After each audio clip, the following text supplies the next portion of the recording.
A sprinter put on gold shoes and smashed the world record. A priest ran onto the track and knocked down the leader right near the finish line. Number 1 will stick in your head forever. Here are the 10 wildest moments in track and field history, counting down from 10 to 1. Number 10 takes us to Atlanta, 1996. Michael Johnson had already won gold in the 400 meters 3 days before, setting an Olympic record in front of his own fans.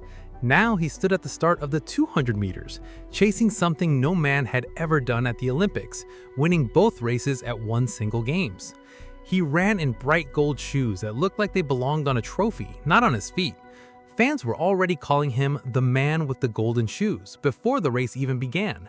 The gun went off, Johnson blasted out of the blocks, flew past two of the scariest sprints in the world, hit the straight, and just took off. He crossed the line at 19.32 seconds, crushing the world's record by 0.3 of a second, the biggest jump that record had ever seen. 83,000 fans screamed so loud Johnson felt it before he even saw his time. He grabbed the flag and ran his victory lap still wearing those gold shoes. He said he was not going home with silver while wearing gold shoes. His record lasted 12 years until Usain Bolt finally broke it. Johnson is still the only man ever to win both the 200 and 400 at the same Olympics. Coming in at number 9 is a story about something bigger than winning. Number 9 takes us to Barcelona, 1992, the men's 400 meters semifinal. British runner Redmond had gone through 5 surgeries just to make it to this race, chasing a medal that slipped away 4 years earlier when his Achilles tore. He had run the fastest qualifying time and looked ready to shine. Then, halfway through the race, disaster hit. His hamstring tore completely. He dropped to the ground in pain and watched the field run away without him. Medics ran out to carry him off, but Redmond would not let them touch him. He pulled himself up and started hopping on one leg, determined to finish the race no matter what. That's when a man came sprinting down from the stands, pushing past security guards. It was his father, Jim. He reached his son, wrapped an arm around him, and told him he didn't have to keep going. Redmond kept going anyway. His father stayed beside him the whole way, carrying much of his weight. Together, they crossed the finish line as 65,000 fans stood and cheered. Redmond never won a medal that day, and he technically didn't finish on his own, but that one lap became one of the most unforgettable moments in Olympic history. At number 8, two rivals turned a competition into something the record books had never seen. Number 8 brings us to the men's high jump final at Tokyo 2021. Mutaz Barsham of Qatar and Gianmarco Tamberi of Italy had been close friends for over 10 years, ever since they met as teenagers. Both had come back from serious ankle injuries that nearly ended their careers, leaning on each other through the pain. Both men cleared every height on their first try, matching each other jump for jump. When the bar hit Olympic record height, both missed it 3 times, leaving them completely tied for first. Normally, that means a jump-off, one final battle with the bar rising higher and higher. But before the official could even explain the rules, Barsham asked a simple question. Could they just share the gold? The official checked the rulebook, said yes, and the two men hugged, both crying, as Gianmarco jumped straight into Barsham's arms. There was no silver medal handed out that day because two friends decided their friendship mattered more than beating each other. Number 7 belongs to the fastest man alive, who slowed down on purpose in the middle of his biggest race. Number 7, Beijing, 2008, men's 100 meters. Usain Bolt had already broken the world record earlier that year, so everyone expected big things. With 20 meters left, Usain Bolt looked to his side, saw nobody close, and started easing up in the middle of an Olympic final. He threw his arms out, thumped his chest, and celebrated before even crossing the line. With one shoe untied the whole race. Even slowing down at full speed, he still set a new world record. Experts later said running full speed could have cut several tenths of a second off his time, huge in sprinting. Bolt said it was pure joy after years of pressure and missing his first Olympic final entirely. A year later in Berlin, he ran the full race without easing up and dropped the record even lower, a time that still stands today. But Beijing remains the only time anyone broke a world record while basically taking a victory lap mid-race. Number 6 is a jump so far ahead of its time, the equipment couldn't even measure it. Number 6, Mexico City, 1968.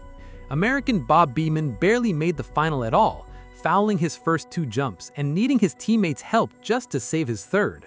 But on his first jump in the final, everything clicked.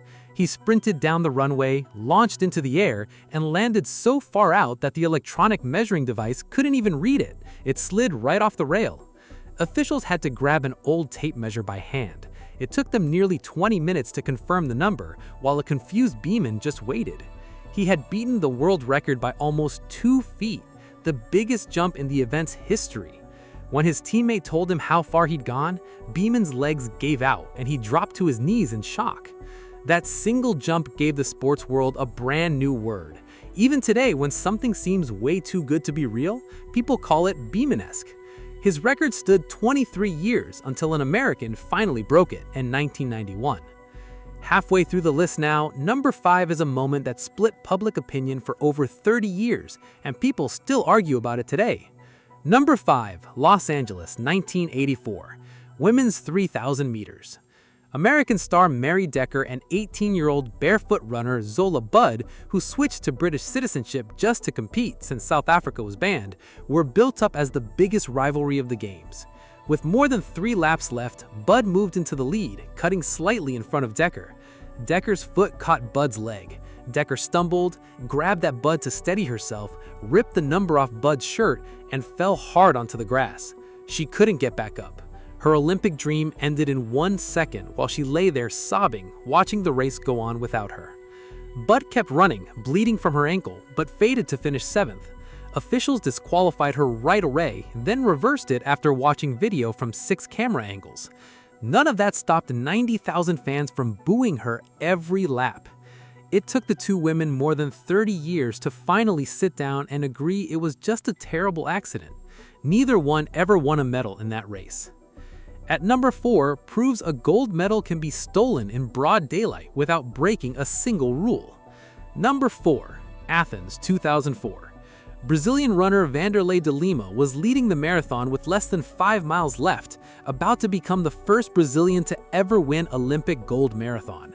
He had a 30-second lead. Then a man in an orange kilt and green beret burst out of the crowd, a former Irish priest named Cornelius Horan, who had already caused chaos once before on a Formula 1 track. Horan grabbed de Lima by the shoulders and shoved him off the road into the crowd. A quick fan pulled Horan away and de Lima got back on course, but he lost his rhythm and his lead. 2 runners passed him before the finish. De Lima crossed in 3rd place in tears, but threw his arms wide and smiled like he'd won gold anyway. Brazil asked for his medal to be upgraded, but it was denied. Instead, he got the Pierre de Coubertin medal for sportsmanship. 12 years later at the Rio Olympics, it was de Lima who lit the Olympic flame in front of the world. We're in the top 3 now, and number 3 still feels impossible every time you watch it. Number 3, Rome, 1960. Ethiopian runner Abebe Bikila had trained his whole life for this moment, but his running shoes fell apart just days before the marathon. A new pair gave him painful blisters almost right away. With no good choice left, he made a shocking decision. He would run the whole Olympic marathon with no shoes at all. The race started in the evening to dodge the heat, and by the finish, the sun had gone. Italian soldiers lined the course holding torches so runners could see. Bikila ran barefoot through the streets of Rome, over cobblestones, past ancient ruins, all the way to the finish line under the Arch of Constantine. He crossed first, set a new world record, and became the first Black African athlete to win Olympic gold. Almost nobody outside Ethiopia knew his name before that night. 4 years later in Tokyo, just 40 days after emergency surgery, when doctors weren't even sure he should compete, he ran the marathon anyway, this time in shoes, and won gold again. He became the first person ever to win the Olympic marathon twice in a row. Number 2 is about an athlete who was never even supposed to walk, let alone become the fastest person on Earth. That same 1960 Olympics gave us another impossible story. As a child, Wilma Rudolph battled polio, scarlet fever, and double pneumonia, all before she turned 5. Doctors told her family she'd likely never walk again. Her legs stayed locked in a metal brace for years, and she needed a special shoe just to move around the house. Her mother rode a bus 90 minutes each way to get her treatment in Nashville week after week, while her siblings massaged her leg at home every day. By her teens, Rudolph hadn't just learned to walk again. She'd become one of the fastest people alive. She made her first Olympic team at just 16 and brought home a bronze medal in the relay. 4 years later in Rome, she won gold in the 100 meters. 3 days later, gold in the 200. Then she anchored the relay team to a third gold, becoming the first American woman ever to win 3 track and field golds at one Olympics. Hitler had personally greeted German medalists on the first day. After Owen started winning, officials told Hitler he had to greet every medalist or none at all. Hitler chose none and stopped showing up to ceremonies for the rest of the games. Owens came home a hero to millions, yet still faced segregation across much of his own country. His 4 golds in Berlin remain one of the loudest statements ever made on a world stage, and nobody matched that 4 gold mark for another 48 years. From a sprinter breaking records in gold shoes to a girl once told she'd never walk turning into the fastest woman alive, track and field has given us some of the wildest moments in sports history. These aren't just races, they're stories about courage, friendship, defiance, and refusing to quit, all happening in just a few minutes on a track. Some of these athletes chased history on purpose, training for years toward one single afternoon. Others had history land on them out of nowhere, in a race they thought they already understood. A few got stopped cold by something totally out of their control and turned it into the moment people remember most. Either way, every one of these moments is still out there on video, ready to be watched again by anyone who wants to see just how far the human body and human spirit can go when everything's on the line. If you want more of the wildest, craziest moments from the world of sports, hit subscribe because these stories never get old.